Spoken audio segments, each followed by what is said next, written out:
So, thank everybody for coming out. I appreciate you guys. You can give yourself a hand of applause for coming brave in the traffic and everything. And again, I appreciate you all. I don't know what to say. I'm overwhelmed. That's why I only brought a couple of books, because I thought maybe 2 or 3 of y'all who RSVP'd were going to show up. But you know what? It's fine. It's been a very long journey trying to finish my doctorate, which I'm not quite done. But in dissertation, so me and we're going to figure out Dr. Weed. So I'm going to have a couple of people say a couple of things. Try to make me look good, but if you can, it's fine. I prefer it, but again, if you can, it's all good. So I'm going to ask Shannon, you can start off. You can start off. Wonderful. All right, so this is Shannon. She is my boss at Andretti's. We've been together for about 3 years, pretty much 3 years, almost 3 years. So you can go over here if you like, down there. Okay, I'm going to come here. Hello. Thank you everyone for coming out to support Ricardo. We, on behalf of myself and the Andretti family, we are extremely proud of this great accomplishment, and we are here for him for anything that he needs in the future, though he's got this under control. We look forward to seeing what he has for the future. This is super exciting, and thank you for letting us be a part of this.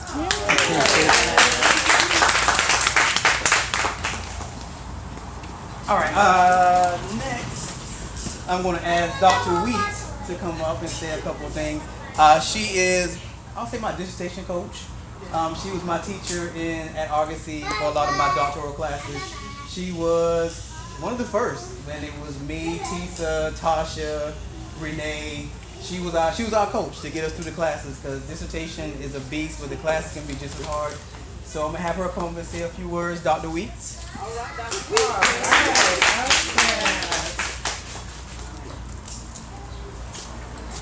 Said if I didn't have anything good to say, I shouldn't say it. I said at least try. Don't forget to try for it. At least try. At least try. But I will say that I'm humbled by you even asking me to be here. Truly, to see a student of mine to make this accomplishment. And the one thing that I can say about you, Ricardo, is you don't let anything stop you. That's why I know that you need to finish your dissertation. It's well and good. I love the whole doctoral candidate, but we need Dr. Ricardo Rice. And I've watched you as you went through getting your nonprofit and how you were determined to get all of that up and running, and you did it. You did it by yourself. You ran, you found out the information that you wanted to find out, and you did that. And I watched you as even when you told me you were writing a book and with the radio station and all of the things that you have accomplished, I am extremely proud and honored to even, to know you and be a part of this. And I know that God has a plan for you and He has a purpose for you, and truly take that Jeremiah 29:11 and walk in your purpose and know that He has some great things for you to do. He has some leadership for you in the church and outside of the church. And we've had those conversations. Yeah. So you know what God has told you to do. You know what He has called you to do. And may God continue to bless you as you continue to blaze this path going forward in the future.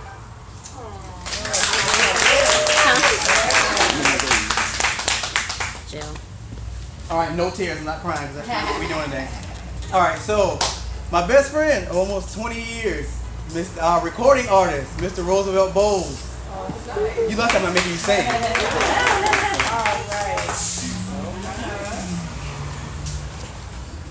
Good afternoon. How you doing? There's a lot of tries in this conversation, but I won't do that. Wow, me and Ricardo, like family. I mean, we go back 23 plus years.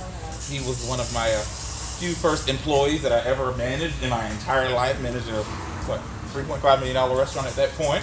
He was one of the first few, and he has saw me along my journey as well. We both have encountered this journey in ministry. We fought about it. We don't want to do it. We knew church folk, all that good stuff. We shared those things, but Ricardo is the type of guy that you want to have on your side. He is one that will push and propel you to take your next destiny, your next journey. And when I started out in the music industry, I thought, I'm not going to do this. And he drove all the way from South Carolina for my first recording, which was huge for me, like totally huge for me. And love him like family. He's one of the guys that I can say that is truly a friend of mine. There aren't many people in my social network that can really say they know Roosevelt. He's one of the ones that I can tell you that truly knows me, watched me with this fourth project, and was part of the background vocals for me. He did a lot of stuff. So he's such an incredible, incredible guy. And mom and dad seeing them, it's like seeing my family here coming from South Carolina to Atlanta, and it blessed me.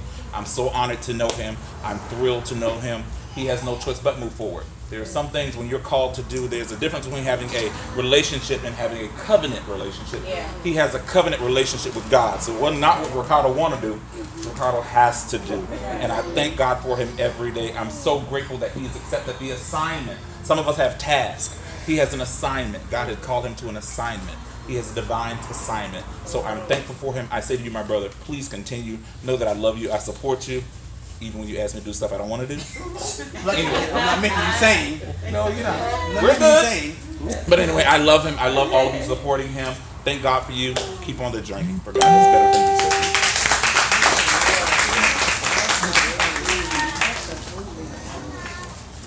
All right. So since everybody's trying to veer into the spiritual side, that's where this lady comes in. She was one of my first pastors when I got here, and she sticks around, and she has no problem walking in the prophetic and chewing me out when I was going to walk away from certain tasks. She was right there in service like God said. And what can you say when you say God said? But it's a difference when God said and you said. And she is always in tune, and I appreciate her. She's always my spiritual advisor. So none other than Apostle Deidre Perry. God bless you all. Well, you know, I told him I was going to debate on what I was going to say once I got here to see how he was acting. But so since he's acting good, I guess I'll speak well. Only for now. You know? Well, you know, it has truly been a blessing and an honor to be a part of the journey of this great young man's life, and to be a part of the growth. One plants, the other waters, God gives the increase. And so it's been a blessing. When I first met him, he became a part of the ministry and immediately came in. You can see the leadership skills, the anointing that was dripping off of him for that. And he has the ability to bridge the gap as well between generations, and very professional. We know very spirit of excellence is just all over him. And that is such a blessing to have. And, you know, just my experience with him, I can attest to what most of you already said. He's very determined, and he understands his purpose and his assignment. And that's very valuable in life, because when we don't understand our assignment and our purpose, then we'll start getting into things. And that's one thing about him, he's very focused. So if that's not what he's called to do, he's not going to mess with it. And I really appreciate that, because I've learned some things from you in that regard. And so over the years, I've had the great opportunity of walking with him through certain things, and putting that fire up under him, like you said, if need be. You know, sometimes you had to, you know, you got to yoke him up a little bit, you know, but not too much, because he'll get it. And it's been, I'm just pleased to see the manifestations of what God has placed in him, who he is. Because this material is really who he is. This is really exuding who Dr. Ricardo Rice is. And so I'm so excited to actually read page for page. And that's about it, because anything else, you know, I might start. Yeah, you gonna start veering to the left. Exactly. Right, exactly. So you know, you got to practice that so you can stay. I love you. All right, so a lot of you have been around, but you've never met my parents. So my parents are actually in the building today. Pandra, Richard Rice. Oh, everybody's welcome to do social media stuff while you're here, so feel free. Facebook Live, pictures. Nobody leaves without photo ops. That's just an FYI. And my siblings are here as well. So my sister Kalita, my baby sister Shawnee, her daughter. My nephew over there hiding behind books. I don't know why he feels the need to do that. So I'm going to ask my parents to come and have some words, because I'm sure everybody's dying to hear what I was like as a kid and all that stuff. But you don't supposed to talk about that. No. But I'm just putting that. Pay me, I pay you.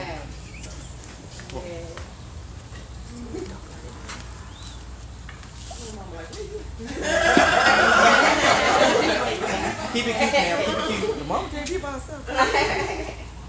Hello, everybody. How's everybody? Good. So glad to see everybody this afternoon, this evening, and It's just a blessing to be here this afternoon for our son and his writing of his book, and you know, it's just exciting. I don't No tears, Pam. Come on.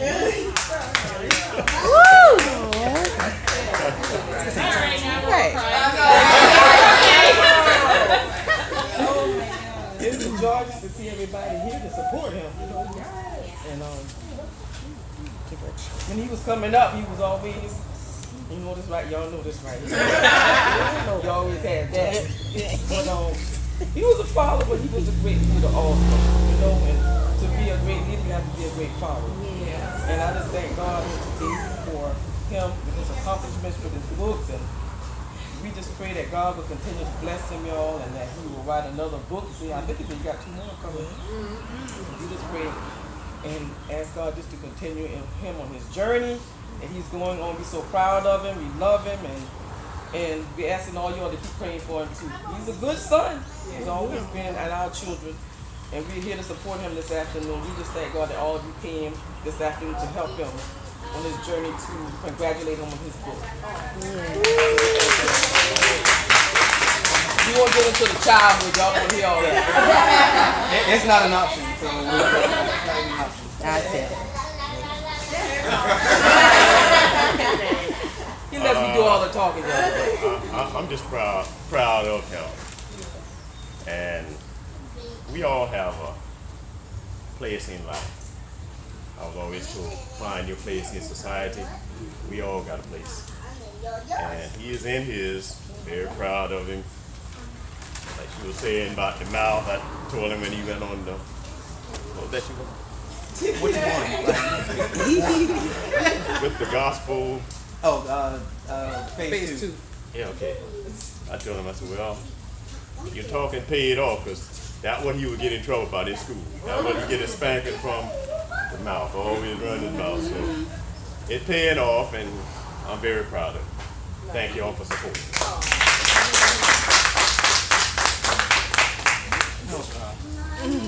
I'm gonna let my sister say something despite my better judgment. This is the superstar. Likes pictures, selfies, all that good stuff. Y'all want me to say something? I was not at all prepared. But that is my twin. Y'all can't tell. You do look a lot alike. Lucky him.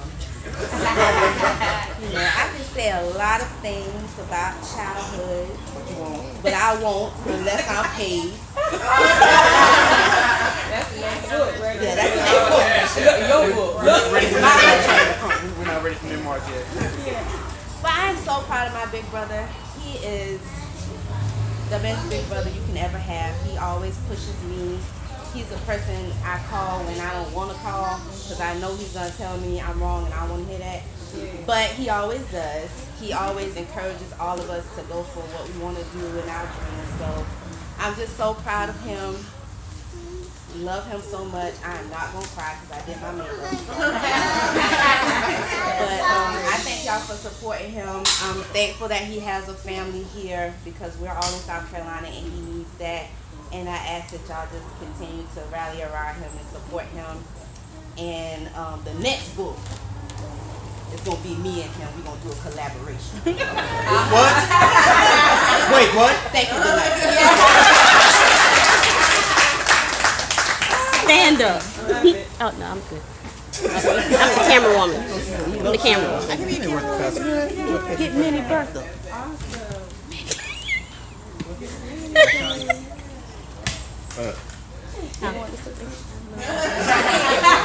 Well, she was supposed to go to. All right, so this is my other favorite cousin who, when I moved to Atlanta, we connected and we became like fast friends out the gate. So she's like my other sister. So she's my fourth sister. Because I'm doing YouTube, I'm gonna say shout out to my other baby sister Janae, because she doesn't stay on social media, so I forgot to call her. So I have to deal with her later on in her mouth because she's about like me. So Shonda gets to fill in her place since she can't be here. So LaShonda Willis, take it. Wow. Okay. Wasn't prepared for this. Thank you guys so much for coming out for, I call him Ricky. You know, he has made a huge impact in my life. You know, always kept me grounded. I love him so much, and again, thank you so much for coming. Woman of few words. All right, so really quickly, I'm gonna do some excerpts from the book. Just some for those that have it. And remember to get one before you leave. $12.99. So It was sold out, so. Can I get you know, yeah, everybody can just I got that eye on you? what? No, just play. I got you.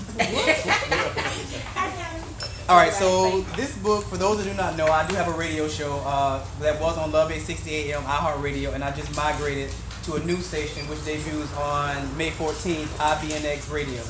So it'll be a 2-hour show now from 12 to 2 every Monday. You go to, it's actually on TuneIn, so I traded iHeart for TuneIn. So you go download the TuneIn app and you go to TalkNX, and every Monday from 12 to 2 you get to hear me talk about leadership. And because it's 2 hours, I'm adding a whole lot of new elements. So there's going to be music spotlights, all that good stuff. So I'm excited about that. So once I leave here, I have to get ready for that. I have my big meeting on Monday. So I'm excited about that. So yeah, really quickly. Oh, I forgot I was a guest on this show. Oh, Yes, actually. Victoria candidate. Ricardo. Yes, this will be there. Actually, special shouts out to Apostle Perry and Dr. Wheat for being guests when I had my show on Love 860 AM. They were both guests. So shouts out to them. So again, I'm appreciative to my circle for whenever I call, most of you I can get you. These two right here, can you turn the camera on them for me real quick? Danielle and Jason or Sean. For Danielle, we became friends in like 20. Don't remember. I don't remember. Don't remember. And she's been like another sister. So every time I have a birthday party, she's there. Every time I have a gathering, she's there. When the summer camp went down in flames 2 years ago, she was there. Like she lives around the corner. So she's first. I'm like, okay, look, what's getting ready to happen? Like I don't know. And Sean, I don't have a lot of male friends outside of Roosevelt and Coney. So to have a male friend, and we met at AIU in like 2009. Somewhere back in those times. Yeah, something like that. So he's another one I can be like, look, I can't find such and such, and he's pulling up. Like, okay, I got it for you. So I appreciate these two. So again, I appreciate you all. So the book, Calculated Conflict, this is the introductory book. It will be a 3-part series. For those that do know, I'm working on my doctorate, so a lot of this is my dissertation work, but it's user friendly. So it talks about the different generations, Generation X, Generation Y, baby boomers, millennials, how they work in the workplace, stuff you might want to know if you're in leadership and management. And I also talk about organizational conflict, like what is it, how does it work, all that good stuff. So one of my favorites, which I'm getting in trouble for, on page 35 is servant leadership. So I love servant leadership, but you will see in the book that I kind of take a small issue with it, because I feel like servant leadership kind of teaches people to be one-dimensional type people. Because the ideology is that we're serving people, which is great, but you also need to learn how to serve people in a leadership capacity and not just be a follower. Yes. So that's what we're finding a lot of time in nonprofits, churches. You know, we live by that ideology. Oh, we're a servant. You are, but you still have to learn how to be an effective leader to lead your people, which is a part that we really don't teach in servant leadership. So page 35, servant leadership. I'm going to cover servant leadership first because I don't teach it as an independent leadership style. It is one of the few styles that I don't feel should be taught alone because it is more of a foundational principle. Robert Greenleaf created this concept in 1970, and it still holds some truth to this day. Servant leadership states that the leader is to be a servant first before they can be an effective leader. He felt that serving should come naturally to a leader and that everything comes second. He also felt that the needs of the people should be the highest priority and people's growth is the goal. Traditionally, leadership is a from the top down type of arrangement, but servant leadership is the opposite. A servant leader shares power and places the needs of others above all else. Second one is people first, leading second. One of the major problems I am seeing with this theory is the perception that people come first and leading is second. As a result, these types of leaders are only developing one particular skill set and neglecting to nurture the other areas. Servant leaders are now doing their subordinates a great disservice by failing to perfect their crafts, particularly in the third sector, where this theory is the cornerstone of training and equipping the next generation of leaders. The third sector is where you will find more of your low-income projects, churches, and other nonprofit organizations. The notion of people first, lead second seems to be some unwritten rule and is producing ineffective leaders in the business aspects of their organizations. I absolutely feel that people are vital to any organization, but I also believe that the absence of a villain or a tough decision maker will be detrimental. Leaders have to understand that leading will not always make them popular, nor will their organizations run themselves. Even in churches, the belief that a celestial being is going to magically rectify their poor operating decisions is unrealistic. Strong statements, but as somebody who served in ministry from Baptist to Apostolic to holiness, you kind of seeing the same paradigm. We serve, but we don't learn how to perfect our leadership. And until we do, we're going to continue to find nonprofits that run out of money. We tend to find churches who have a large falling away and all these things. So we've got to take the time to learn how to be effective leaders. Which I will say that in this room, I'm surrounded by a lot of leaders, particularly female leadership. Shannon, who runs our sales department at Andretti's, she's a monster most days, but she's absolutely amazing at what she does. And when she hits the floor, there's no questions because we know she knows what she's doing. And over the time, I learned from her how to be great at sales, which I still have to learn how to be better. But and I think from me, she's learned how to not growl at us every time she gets on the floor. So she's become a whole different person, and I love her, I adore her, and I would tell anybody when they come into Andretti's, they're like, who should I talk to? You need to talk to Shannon because she understands what she's doing. She understands that dynamic of leadership. And Bree over here works with Shannon, so she can attest to that. She's good at what she does. She understands, and she's talking to the owners, she's talking to potential clients, everybody from the CEO of Coke to the CEO of Home Depot. And she does it with elegance, she does it with grace, so I had to have her here. Dr. Wheat, when she tells her testimony about doing how you got your doctorate working for Verizon, which I'm still jealous about because yours is paid for. But she tells about that even when she taught us in our classes, just the way she operates. Because there's quiet power and there's aggressive power. And Dr. Wheat has that quiet power. She comes in, she says what she has to say, but when she's done, you're just like, wow, I feel like I just got saved or something. Like she has that level of power. Mia, in admission, yes, Mia, looking out for people like me who have the desire to do something but don't have the resources. That's the type of power as well, knowing how to delegate power. So there's so many different avenues. Apostle Perry over here, spiritual leadership. We've had many fights about leadership, but she understands the dynamics of it and the principles of it. So everybody, my father, who is an entrepreneur, has his own business and had it since 1992. And I tell people he has a car washing business, but it's a whole nother level with contracts and all that good stuff. So he's not sitting around waiting for cars to come up. Every day he had a new business coming in, from DSS to local car dealerships. So this room is full of leaders and entrepreneurs. And like I said, you got to understand the different types of leadership, situational, all these good things. So that's kind of the purpose of the book, is to kind of introduce you to theories and leadership theories that you may not want to read about or go to school for. But since I paid all this money for my degree, why don't I write it again? Hey, that's what we do. So, another really quick one is, since this room is pretty much full of, I don't want to say baby boomers because everybody's not that old. But let's see, let's just pick one. Conflict sources. So on page 15, I go over some conflict sources.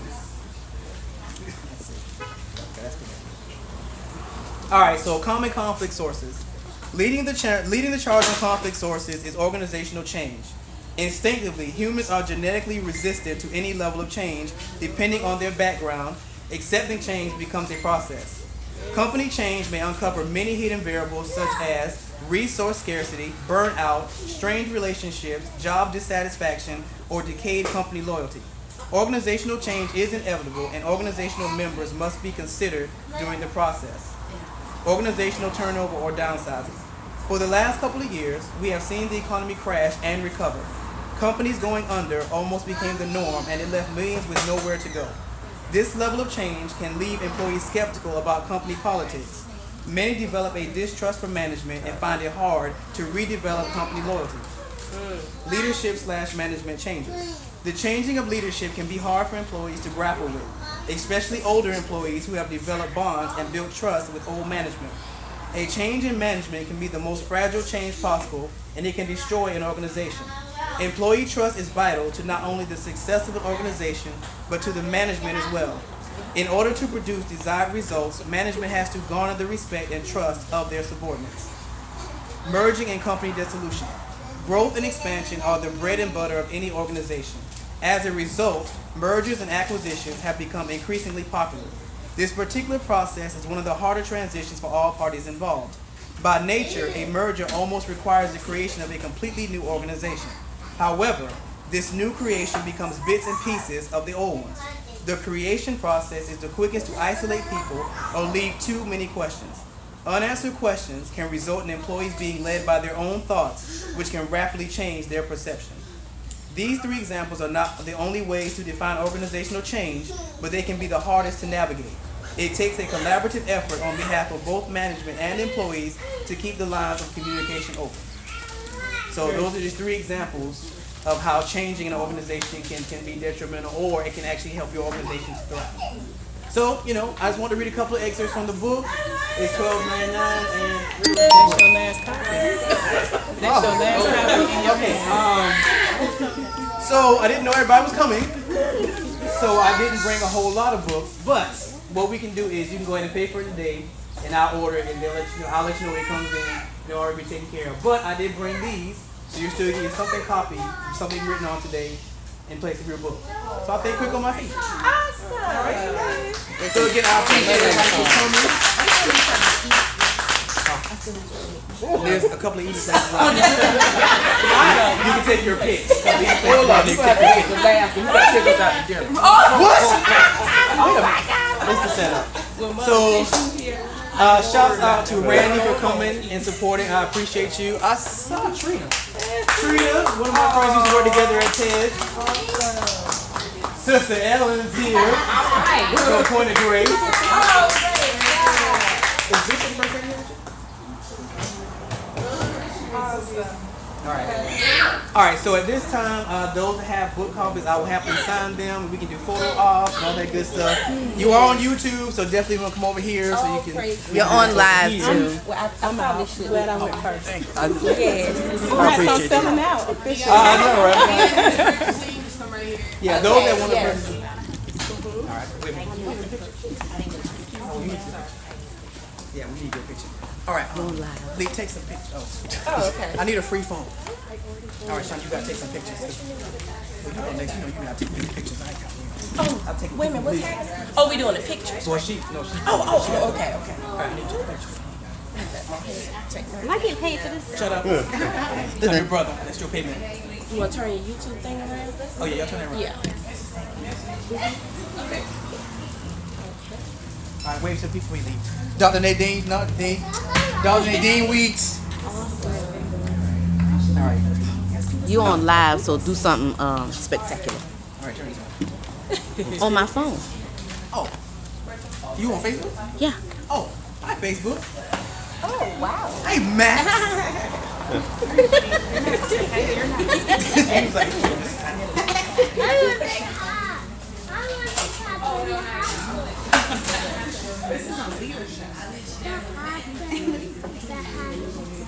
oh, good God. Now that's a good one. Okay, touche. Huh? Touche. All right. That's been nice, bro. You brought your book? I didn't. I got 2 books, I think mine is South Carolina. and both of them are No, look. at home. Look, I'm not about to be. You get something. Okay, all right, You get something. I can't even think right now. You get something quick. You can order them. You can order 'em. You wanted them to sign. Like, you can help sign? I need some help. You can help me sign? If he get them first, he can sign them in. And yeah. I do charge for my live services, sir. Oh, please. I have more phones than you need. I'll send you an invoice. I won't be signing it. That's all right. I know where you live. Why are you poking my head? You said it behind you like. Right. He is. Where the other one at?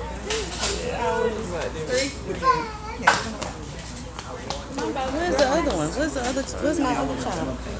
Where's the what?